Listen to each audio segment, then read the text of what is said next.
Good morning again.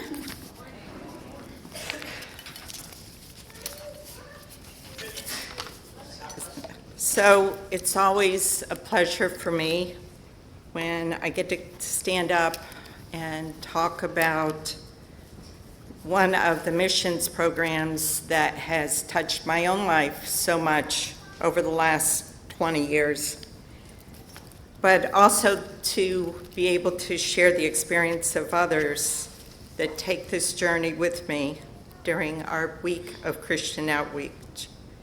For those of you that aren't familiar with Christian Outreach Project, it's one of this church's longest serving missions outreach program that was started over 42 years ago by this church as well as other local churches. Christian Outreach Project is known by its acronym name, COP, so you'll hear that word COP quite a bit today, and was originally a program that was started as part of the General New Jersey United Methodist Conference. COP is a once-a-year, week-long program of doing home repairs for individuals in need that also have physical and financial limitations in Sussex, Warren, and parts of Morris County. COP is also focused on worshiping together with a worship program that is developed each year by Pastor Steve Bechtold, pastor of the Sparta, currently the pastor of the Sparta United Methodist Church. He was previously our district superintendent. And Steve has been involved for all 42 years, doing the worship program for all 42 years.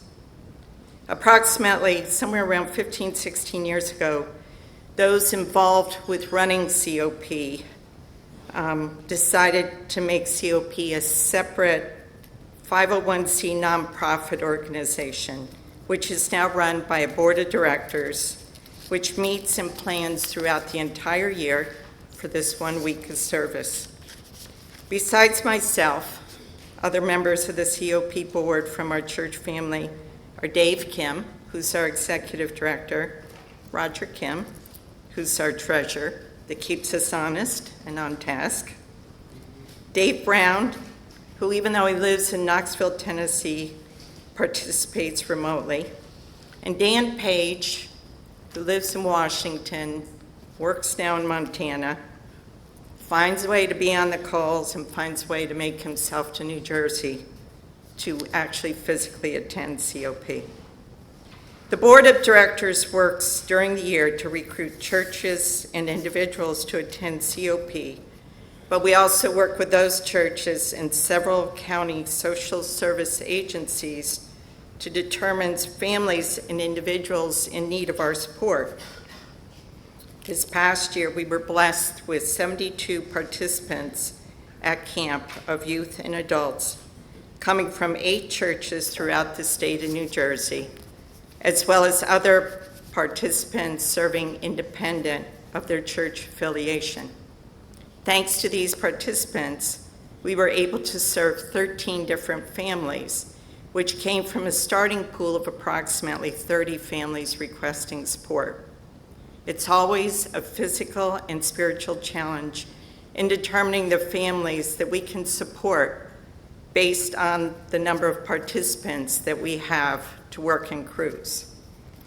What will now be shared are the experiences from our church family that participated in COP, who spent their week sharing their physical and spiritual gifts with families who received our support and services. I consider myself very blessed to have spent the week with all of them.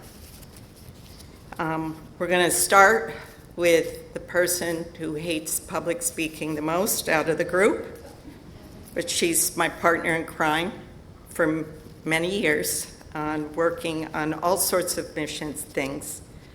She's an Energizer bunny.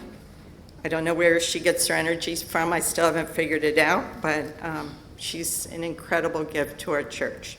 Janet Fishline.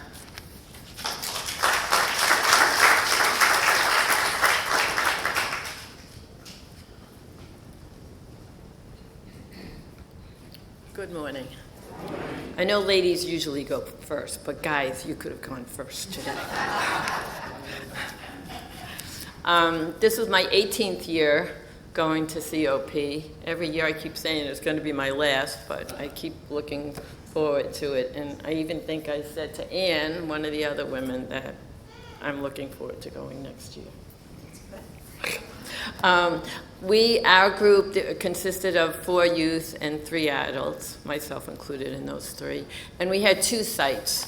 The first site was a home of a woman who had some domestic violence issues, and she had a lot of accumulated garbage. So we spent the first day assessing what needed to be done, and on Monday we went and we filled a huge dumpster, and which made her very happy and her son, because we emptied out a whole big basement, and it was clear when we left. And our second site was Katie Ann. She used to go to COP. She's in her 80s now. She lives alone, and she has beautiful gardens, but they were overgrown. She hadn't been able to have someone do them for quite a few years. So she was so happy that she can't wait until spring to see all the flowers that were underneath everything. And she had a little rock garden, but it was overgrown with mint, which the girls didn't mind taking out because they smelled very minty. It was something that was good to smell. And Katie Ann was such a blessing. She just loved to talk to us. She had a little dog, and every day the dog came out and greeted us, and Katie Ann would come out and sit with us and watch. And I even got to see her once after COP, and she said anytime we're in the neighborhood of Branchville to come and see her. One of the blessings also that I saw was the meshing of all the kids this year. The boys, more than the girls, I think, just bonded so well that at night when we have our worship services and we sing, they were all, hugging each other and swaying back and forth, and said that they, plan to come again next year. So I hope they do. And I just want to thank the congregation for always supporting COP, and looking forward to going back next year.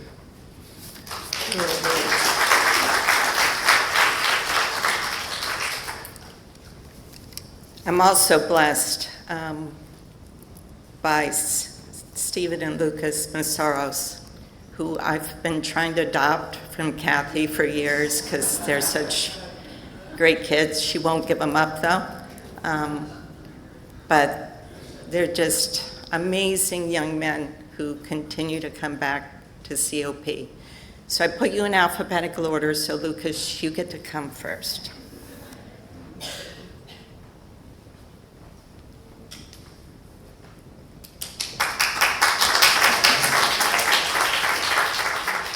You guys might not recognize somebody in that picture. That's my friend Vincent.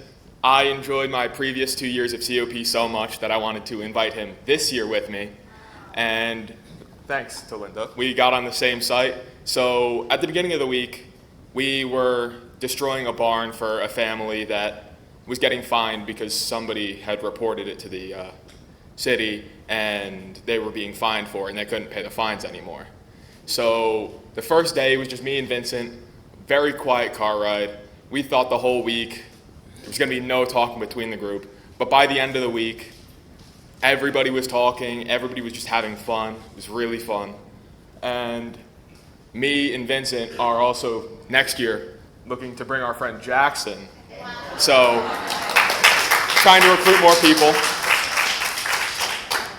But over the week, we had 2 job sites. One was destroying the barn for elderly couple, and the other was building a patio for an elderly family, which her sister was in a wheelchair and couldn't access the house, so we had to build a patio getting to the house. But by the end of the week, I know Vincent would go back next year, and I'm hoping to share that with more people because I think it's a really fun experience, and I want everybody to have the same experience that I would of community and of growing their faith.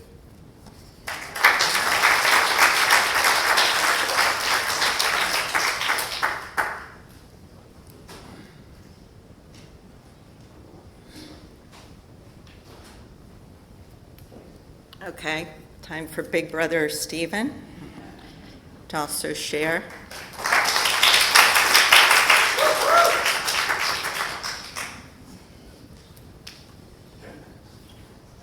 Good morning. So this was my 6th year at COP. I just wanted to give a quick thanks to Linda, Dave Kim, and Steve Bechtold, Jeff Spellman. We call them the Core Four. They do everything for COP. They help set it up. So I just wanted to thank them for giving us that opportunity. COP to me has always been something that I've always looked forward to, and because of the fact that we live over by where we do the work, I drive by some of the sites that we go and complete. So it's very nice to see how our hard work and our faith immediately impacts the community in which I live. As far as this year went, I had a group that consisted of 2 adults and 4 youth, and we worked on a total of 2 sites throughout the week. Our first site was for a family of 10 that had a mom, a dad, and 8 kids, ranging from their young 20s all the way down to, I believe, 4 years old. So the dad worked 2 jobs, so we didn't see him much throughout the week, and the mom worked online from home, but as we were working from 8 to 4:30, we didn't interact with her too much. However, the kids were very friendly. They loved to watch the work that we did, which was building a French drain because they had a flooding problem in their backyard, which would seep down into the house and flood the basement anytime it rained. So we were able to dig a 30-foot by 2-foot deep, or by 1.5 deep drain in order to drain all of the water around the house, so they didn't have to worry about flooding anymore. Our second site was a widowed woman who had a very unsafe and not up to code pair of steps to access her house. And she said, especially in the winter, that she did not feel very safe climbing her stairs. So we were able to entirely take out a pair of stairs, and we strung up entirely new stairs, new wood and everything like that, in order to make it more safe for her to climb up and give her a sense of security. Finally, I would love to continue to do COP, going on 7 years next year. I've been doing it since I was a freshman in high school. I'm now about to be a junior in college. So I love the sense of community, as Jenna had touched on, that the kids really bond. And this year, I definitely saw it, as somebody who has been there, that I felt the kids were a lot closer now than they were my first year or my first couple of years going. And I think that that's a true testament to the way that COP is growing. So, thank you.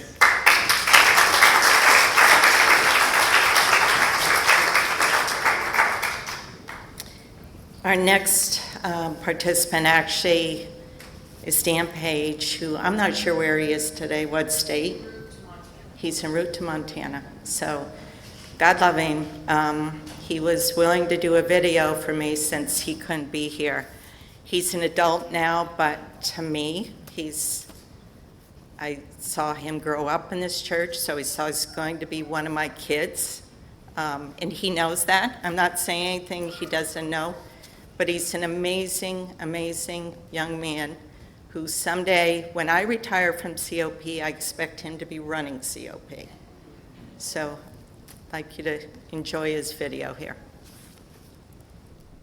Good morning, everyone. My name is Dan Page, and this was my 8th year at COP. In total now, I've spent 3 years as a youth, 2 as a crew leader, and this was my 3rd as a site supervisor. It was also my 1st as a member of COP's board of directors. I had a crew of 2 adults from Morrow United Methodist and 4 youth. 2 of whom were attending COP for the first time, from churches who had also decided to attend for the first time. This year's program included almost 80 participants, and we serviced about 12 sites, and I had the privilege on working on 2 of those. The first, where we spent Sunday through Thursday, was in Ogdensburg, and we were tasked with building a temporary wheelchair ramp for a homeowner who was struggling with some limited mobility. In my conversations with her, I came to find out that she had lived in her home for over 46 years, and our work was critical to her ability to stay exactly where she wants to be. And in what was maybe the first time in COP history, my project actually finished on time and ahead of schedule on Thursday afternoon. For those of you that have heard me speak on my COP experiences in the past, you know that this is rare. COP is always a great experience, but sometimes we do end up on projects that run a little bit longer. So I was thrilled to be able to jump over to a second site all day on Friday with my crew and help our roofing project make sure that they finished on time as well. Spiritually, I always approach COP with an attitude of openness and inclusion. And this year, our program teachings focus particularly on concepts of unity and togetherness.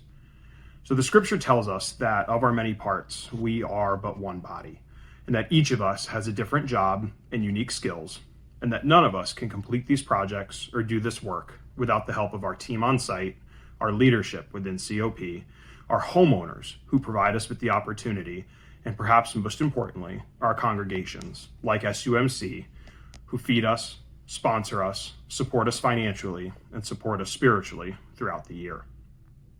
I was particularly mindful of making sure that I did all I could this year to deliver this message to our program participants. My perspective is that this program can only be successful if our youth have a good experience from day one and are motivated to come back again, hopefully with friends, as youth, as adults, and as program leaders in the future, much as I've done over the last 8 years. This year's youth was probably the most connected, most friendly, and most engaged group I have ever seen. And it gives me a great sense of accomplishment and a great sense of joy to feel that we created one cohesive COP community for this year's participants exactly as we set out to do. As a leader in this organization now, both during the week of COP on site and in the weeks leading up to COP and all the other months of the year, I take very seriously my responsibility to continue to welcome everyone into this body. From whatever background, skill set, circumstance, or experience, we all should feel welcome and have a place at COP. We believe in playing to people's strengths and finding a role in which everyone can be successful. All we need are 2 things. The first, and the hardest ask, is for a week of your time. The second, slightly easier ask, is for a positive attitude and a willingness to learn. If you have both, COP can be a great opportunity for you. And if you're even remotely curious about how to get involved, I would invite you to reach out to any of today's speakers, and we would be happy to get you in the program for 2025. So to summarize, I would say that on every level, this was another resoundingly successful year for COP. And for 12 homeowners, they received a measure of peace and comfort knowing that the roof won't leak, that they won't miss their next appointment because they can't get to the car, that the township will cease writing citations for the state of their yard. And while it's amazing work and work well done, I will leave you with 2 reminders that help explain the work that remains to do. First, I can promise that you drive by a COP house every day. Over 42 years, we estimate that somewhere in excess of over 500 Morris and Sussex County homes have been beneficiaries of our work. The trouble is that the need is often hiding in plain sight, and we just don't realize that it's there. And that helps explain my second point. For the 12 homes we helped this year, there were over a dozen others in this year's application pool that we were unable to take on. So with more participation, we could definitely do more, and we would. It's my sincere hope that after hearing all of the impactful testimony today, that you will consider helping us grow our impact for 2025 and beyond. Thank you.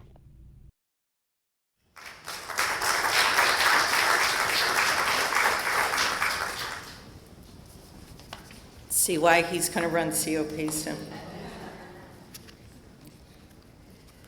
So, one other thing, they're not members of our church, but we adopted 2 young men this year from Trinity United Methodist Church. I'd actually adopted one last year, and this year he came back with his brother. So Trinity was not able to go as a group, but they basically joined. You have to have basically adults to cover you, so we covered these 2 young men from Trinity. And one of the things, I wish we had a picture. You can kind of see on this one how little Janet looks. These 2 young men from Trinity were also over 6 foot tall. So it almost looks like if you participate from Saksana, you have to be 6 foot tall. But there is no height requirement. So thank you to all the participants that shared this. They all just gave their spiritual and physical gifts so freely during this week of COP. The scripture reading that you heard this morning was one of the scriptures that was part of our COP morning worship.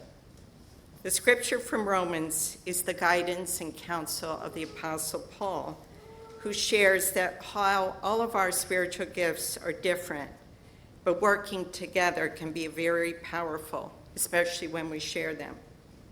The Apostle Paul also believed a church is a community of believers. It's not necessarily the wood in the structure that's around us, but that's really what makes us gather together, is being a believer.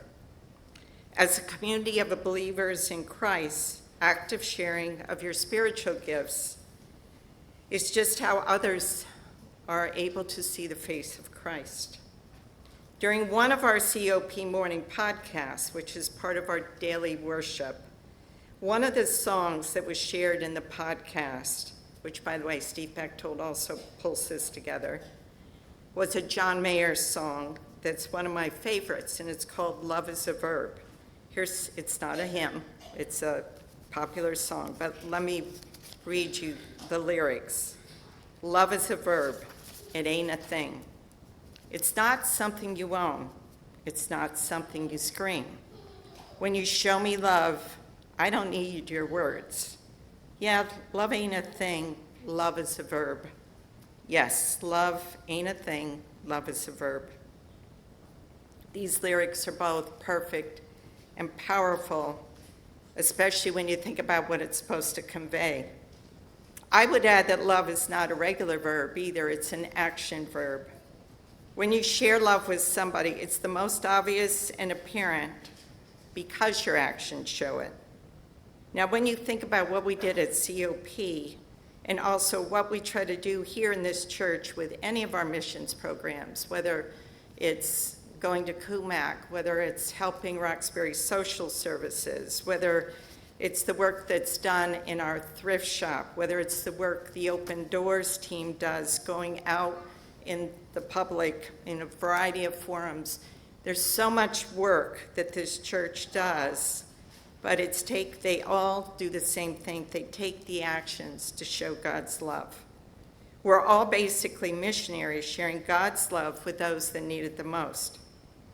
One of my roles as part of the COP Board of Directors is doing the physical survey of the recommended sites for us to work at. So in advance of our COP week, there's a group of us that go out and meet the homeowners and understand what they need. We ultimately then determine, first of all, if it's a job we can do in a 5-day work week, but also try to balance that with the personal needs and challenges of the homeowner. Sadly, one of the common themes I hear in these survey discussions with the homeowners is that they feel they're alone and they have no one to turn to. Even though they may have family, their family may have limitations and unable to help them. In many cases, they believe they're invisible and that they're forgotten. They usually have faith in God, but they might have lost their faith in humanity, depending on what the tough circumstances are that they're facing. For the sites that we ultimately select to work on, it's not just our job to repair the homes, but it's for the homeowners to understand the faith of God and that these are acts of God's love. It requires all of us to put God's love into action and show that love was meant to be shared. After the week is completed, it then becomes so spiritually powerful when the homeowners tell you how they felt that God answered their prayers and hasn't forgotten them. Here's the other reality. While COP works on home repairs and to make a home physically better, at the end of the week, what we all realize, both the workers and the homeowners, is that all that really matters in life is that we have God's love to both give and receive. All we really have is each other. In last week's sermon, Pastor Stephen talked about our spiritual wellness and the different levels that we might find ourselves in, whether it's spiritually fit, spiritually stressed, or spiritually depleted. I can tell you that normally by the time I'm getting ready to head for a week of COP, I'm somewhere between spiritually stressed and spiritually depleted for multiple reasons. COP week is always the best week of my year as I become spiritually enriched by the actions of those I work with and those I worship with during that week. It's seeing God's love in action with a variety of challenging projects and family situations of our homeowners that ground me and just remind me repeatedly how blessed I really am. It reminds me also that I need to focus on sharing God's love more and to let go of those things that sometimes distract me from doing so. Sometimes the things you worry about or you think about just distract you from what you should be doing. I invite each of you today to take stock of your own spiritual wellness, as well as what are your spiritual gifts that you have to share. Find those opportunities to share whatever is your spiritual gift in some way that's someone that needs to see God's love in action. It will literally provide endorphins to your soul and absolutely improve your own spiritual wellness.